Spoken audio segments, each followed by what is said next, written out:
Although it's all the way in February, can we go ahead and acknowledge that Kentucky versus Gonzaga may be the biggest non-conference game of the year?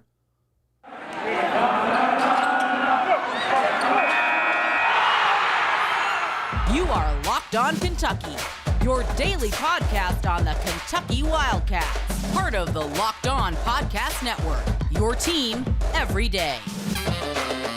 All right, what is going on, Big Blue Nation? Welcome on in to Locked On Kentucky, your daily Kentucky Wildcats podcast. I'm your host, Lance Dawe, writer for Sports Illustrated for various SEC-related things. But on this podcast, we take a dive into all things Kentucky athletics. Today's episode is brought to you by Game Time. You can download the Game Time app, create an account, and use code LOCKEDONCollege for $20 off your first purchase. On today's episode of Locked On Kentucky, we are going to be discussing Kentucky versus Gonzaga alongside 4 other non-conference games. I'm going to give you the 5 most important games on Kentucky's non-conference slate. Also on today's episode, we are going to be getting into listener questions. Got 2 here for you today, and I'm going to ask you here at the top of the episode if you've got any thoughts on anything going on with Kentucky football or basketball. Ask me a question, and I'll answer it here on the show. Thank you so much for making Locked On Kentucky your first listen every single day.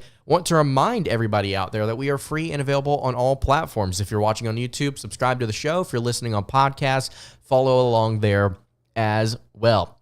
Let's go ahead and get into it. Kentucky versus Gonzaga, I think, may be the most important non-conference game of this year's basketball season, and I think it's definitely the most important one for the Kentucky Wildcats. There are a couple of different reasons why I believe this. Obviously, we can point out the fact that these 2 teams, is Gonzaga a blue blood? I guess we can call them a recent blue blood. The Wildcats as blue as blood can get here. This should be an all-time matchup, and the fact that Kentucky's getting it at home, I think is even more significant. We'll dive into the details here in just a minute.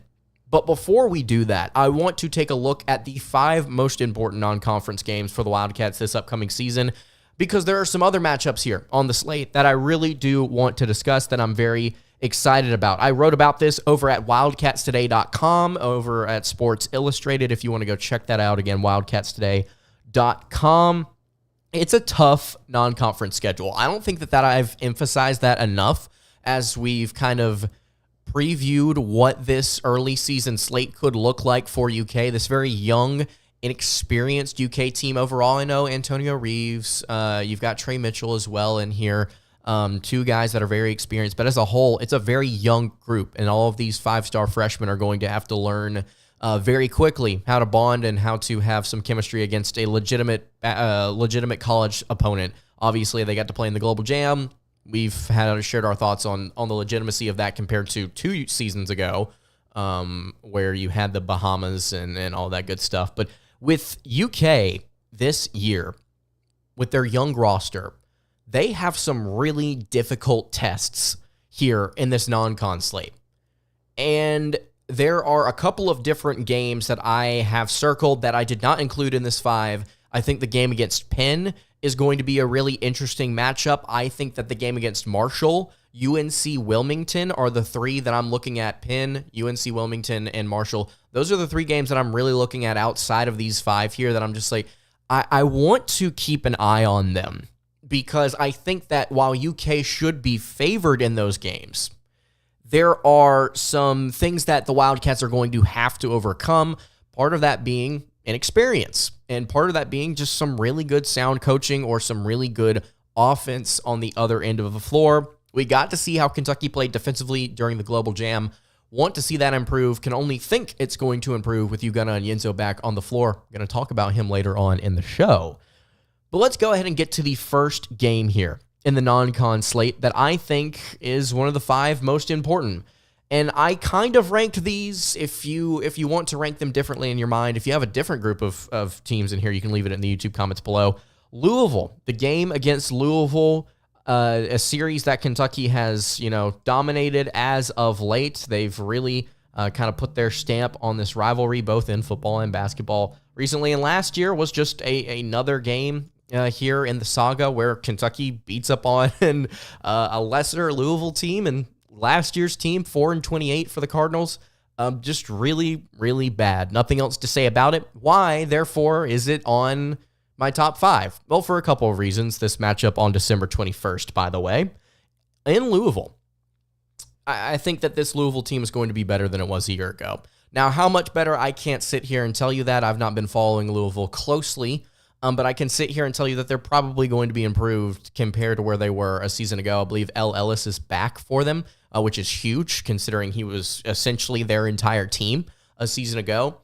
And the fact that this is in Louisville, Kentucky is probably going to be a bit of a difficult thing for Kentucky's, again, inexperienced young team to overcome. And it's going to be the first, I think, true hostile road environment that these guys really have to involve themselves with, because this is the second to last game of the non-con slate before you head into the SEC play. Obviously, Gonzaga, February 10th. We're going to get to that. But this is the first true road game that Kentucky has to play and really feel maybe uncomfortable because of the atmosphere. I hope that Louisville fans bring it, because goodness knows their basketball team needs it right now. But this one, I think, because of the rivalry, because of the fact that it's in Louisville, because of the fact that the Cardinals are going to be better, I think that this is deserving of one of the 5 most important games on Kentucky slate. They can't drop this one. They cannot drop this one. As far as resume boosting goes, not a whole lot probably to be seen here. I know that it's kind of foolish to be talking about quad 1 through 4 so early in the year, because a lot of things fluctuate, a lot of things change. But I don't really see this amounting to anything as far as a resume defining win for the Wildcats. And hey, if Louisville wins, you know what? Maybe it's a quad 1 win for them whenever they go 13-18 on the season. Kidding. The second most important game, or I would say, I guess the fourth here most important game of Kentucky's non-conference slate is Miami in the ACC SEC Challenge. Some of you may have this one higher on the list. I have them here at number 4 for a couple of reasons. Why does this game matter? Well, Miami lost 2 of its top scores from a season ago when they went to the Final Four. That was a very good basketball team that they put together. Nigel Pack, I believe, is the leading returning scorer in this year's squad. They return scores 3 through 6 from last year's squad.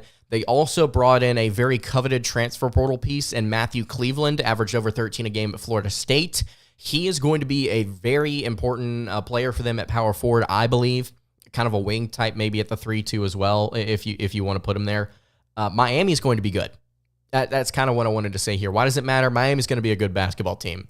They lost their two best players from last year, and they're still going to be pretty dang good. 3 of their 5 projected starters are almost 14-point per game scores.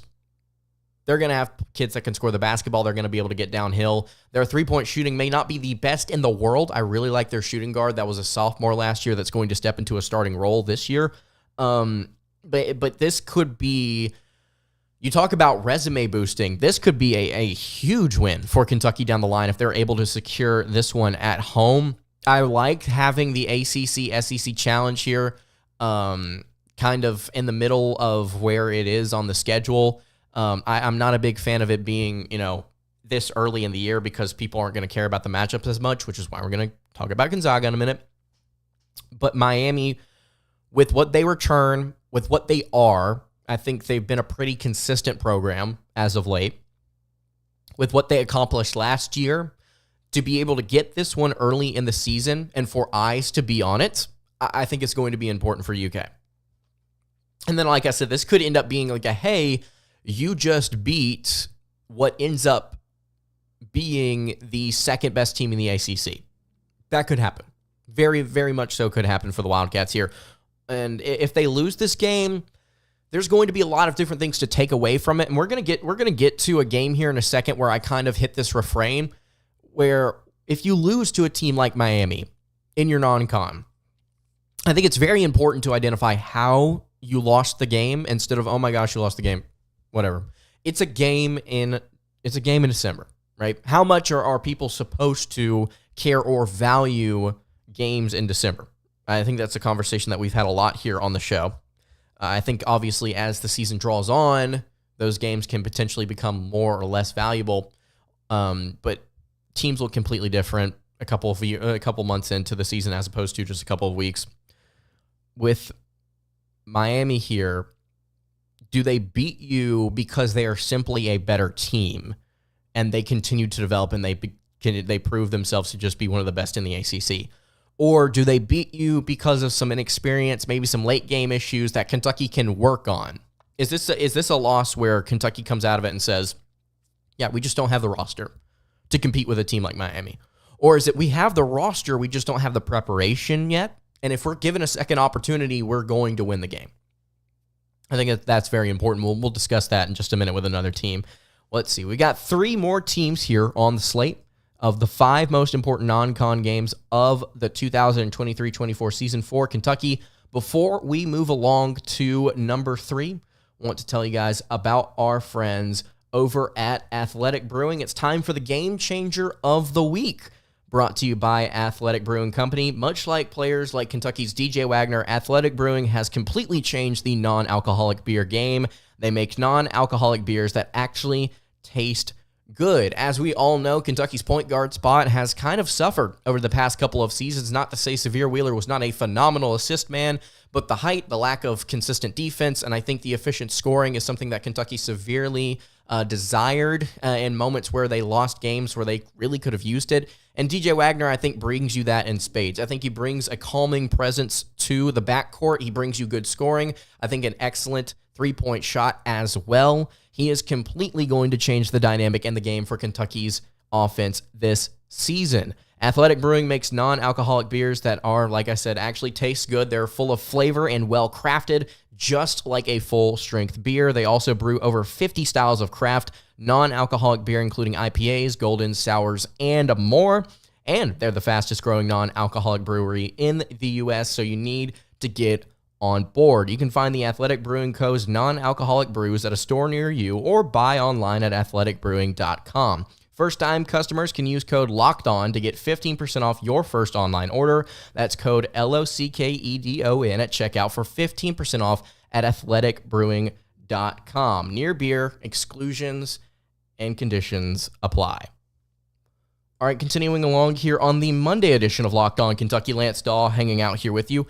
I really appreciate you guys making Locked On Kentucky your first listen every single day. Guys, we are going to talk about football for 2 different episodes this week. I am going to be bringing on Andrew Stefaniak, writer at Wildcats Today, alongside myself on Wednesday to preview a lot of different things going on in the UK sphere, but also I want to talk about this game against Ball State this Saturday. I am so excited that college football is finally back. If you didn't watch any game in week 0, I mean, I don't fault you for it, but I am a little bit disappointed that you have not chosen to indulge in the awful slate that was week 0. But man, I'm so excited for Kentucky football. I'm so excited for the season opener. These first few weeks of the season should be really interesting to see how Kentucky pans out offensively. Ben Christman, by the way, transferred from Ohio State, out for the season at offensive tackle. That's a huge blow heading into this year. But these 3 first games, I think, will give Kentucky time to figure some things out. So if you like Kentucky football, this is going to be the place for you this fall, promise you. I know we've not talked about it a ton recently, but I promise you we will be discussing it quite a bit here as the season gets underway. Also, just want to mention briefly, if you've not checked out the Locked On College Basketball podcast with Andy Patton and Isaac Shade, they talk a lot about Kentucky over there as well. You need to check them out on YouTube or wherever you get your podcast. They are excellent at what they do, and I truly do mean that. So we've got 3 more games here on the non-con slate, or at least the 5 that I've chosen here that are the most important of the non-conference slate. And the third game I have here is the game against North Carolina in Atlanta, the CBS Sports Classic. UNC leads this series all-time 25-17. Kentucky's kind of split it pretty even / taken a lead over here in the past, I would say, decade plus. The 2000s have really been a good time for the Wildcats ever since the turn of the century, I should say. Why does this game matter, though, for this year? Well, Kentucky hasn't played North Carolina since 2021. In the past half decade, they've missed a few years. I believe 3 out of the last 5, Kentucky and North Carolina have not played. Part of that was due to COVID. But, I mean, you have to give these 2 blue bloods a chance to play each other, I think, every single year I think that they should make it, these schedule makers for both these respective schools should make it a priority that both of these teams play every single season. They are two phenomenal programs. I think that UNC is going to be a better basketball team than they were last year. They're going to be above bubble watch. I really like their freshman point guard that they have in Elliot Cadeau. I believe that's his name. Armando Bacot's back. He's a great piece that they have in their front court. This is going to be a good team. I think it's going to be a fun team for UNC. And this should be a very fun game in Atlanta. It's going to be in the evening. It's going to be nice and cool. It's going to be a great environment. I'm most likely going to be there. I'm going to be shooting some video for you guys and maybe get some podcast up from the ATL. But I think that this one should be fun. And on top of it being a potential resume booster, I think that there's no reason why you shouldn't have this one in your top 5. Even if UNC's not that good, you've gotta love the environment here heading into this one with the Wildcats taking on the Tar Heels. These teams should play every single year. I'm glad that they're playing this year. Fun is the word that I would use to describe this matchup. The second most important game of the non-conference slate. I think it's pretty clear. You probably have guessed it. It's Kansas. It's the third game of the season, if I'm not mistaken, against the Kansas Jayhawks. Boys, this one's going to be tough. And like I said a minute ago, there's going to be one big takeaway that we have from this being so early in the season. I don't think that there's a whole lot that you can truly take away from a win or a loss. But I think the biggest thing I'm going to be asking myself here is if Kentucky won or if they lost, how did that exactly happen? Because last year, whenever these two teams played in Rupp, Kentucky lost that game, and they could have won that game. I sat here on this podcast, and I told you Kentucky could have won that game. But I also told you that Kansas just looked like the better team. They had the better roster. They had the better matchups, and I think they had the better coaching at the moment. And Calipari did a lot of different things to try and fix last year's roster. He can't really get it done against a really good team like Kansas. At least he couldn't then. So if Kentucky wins this game, do they win it because they have the better roster? Is it evident that Kentucky has the matchups and the scoring and the guard play to take Kansas out? Or is it like, well, they kind of got lucky in some areas. Kansas didn't shoot that well, even though they probably should have shot a little bit better. Kentucky's defense still doesn't look as strong as it could be. They were a little bit loose at times. That's a concern. And if Kentucky loses, it's like, okay, well, they just got dominated in the paint. Like, Kentucky didn't have any good rim protection all evening. You got Onyenso still not healthy, and so we don't really know what that's truly going to look like. And, Kansas still has a lot of experience and a lot of depth at the guard spots and at the wing that really just ends up killing Kentucky in the end. And it's just one of those where it's just like, okay, Kentucky didn't shoot well, and they lost the game because they just simply aren't a better team. How does this one look? It's going to be very, very important to me, even though it's so early in the season. I think that's about the only thing you can take away. It's not going to be like, oh, well, Antonio Reeves went for 27, so therefore he's going to be a 20-plus point per game scorer every single game this season. Oh, Kentucky out-rebounded Kansas. Oh, they're going to be a good rebounding team. I don't think that you can take broad strokes takeaways, but this will be an opportunity for us as fans to kind of get an idea of what UK could be as the season continues to develop. Kansas State in the State Farm Champions Classic. And I think that the final note I want to make here, and I wrote this as well, Kentucky needs this one, I think, to prove early that they are back on track.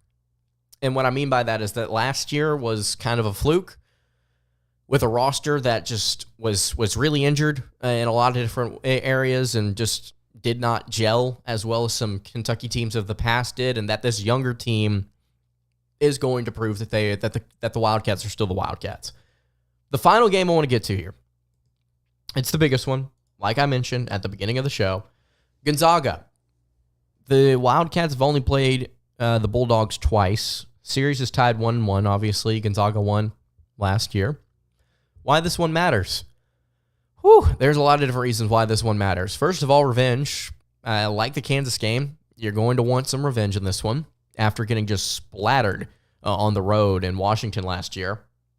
This contest being played in February instead of late November, early December, I think is huge. We could just sit here and just forget about the SEC Big 12 Challenge later on in the slate.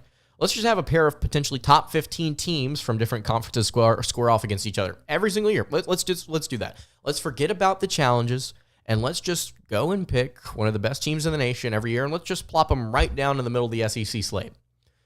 We've talked about this one already here on the show about how what surrounds it is important. And then how Kentucky comes out of this one, I think, is also the thing you're going to want to watch here. How do they respond, win or loss, continuing back into the SEC slate? Because what Gonzaga is going to probably be, I'll say, dramatically different than what anything Kentucky sees in the SEC this upcoming year. Offensively, I think that they are going to be very difficult to handle. This one's going to be rough. Just like Kansas, it's going to be a tough out. Does Kentucky have the horses to score to keep up with Gonzaga? This one being at home, I think, kind of helps that. But with this being in February, whether they keep up or not, it's going to be a great, and I mean great, indicator of what Kentucky could be in March. Because if you're able to kind of control, and I'm not saying it's going to happen, I'm not predicting Kentucky to blow Gonzaga out. If you're able to control the Bulldogs in certain ways, slow down their offense, maybe dictate the pace a little bit, shut down some of their scores, or at least hold them to inefficient night, it's really going to help mentally, I think, for this team and for the fan base as well, to know that, hey, Kentucky's got the dudes to make a run in March here. They've got the players. Thank goodness. I'm so excited. It will bring excitement if Kentucky's able to actually prove, hey, we've got the makeup of a Final Four team. I think that you could see that in this game. You could also see in this game where it's like, hey, Kentucky's probably not going to make it past the round of 16 if they continue to do what they're doing on defense right now. That could also be the situation here. Gonzaga is a huge non-conference game. Watch how they win or lose this one. The Wildcats do. Watch how the Wildcats play in this game. All right, that's all I have to say about Kentucky's 5 most important non-conference games of the 2023-24 season. If you have any thoughts on the slate, if you want to give your top 5 in the comments below, you can do so, or hit me on the socials at LockedOnUK on Twitter. All right, before we get to 2 listener questions to wrap up the show, I want to tell you guys about our friends over at Game Time. I know we were talking just a little bit ago about Kentucky versus Ball State, and getting close to the game. It's game week. It's Monday. Some of you are going to be listening to this on Tuesday, some on Wednesday. I would advise you guys, if you're looking for some last-minute tickets, don't be stressed about it. Head over to Game Time and get them really conveniently. It's fast and easy to buy all tickets for all different sports you want, not just football, not just college football, but if you're an NFL fan, if you want to go up to get a Bengals game here at some point in the future, if you want to go watch a Reds game, music, comedy, theater as well, on top of not just sports. They've also got killer deals on last-minute tickets and their best price guarantee. You have to stop stressing over the tickets and start getting hyped for all of the fun that you will have. You can browse through the Game Time app and talk about upcoming events in your area. I'm actually going to cut this and edit it because I just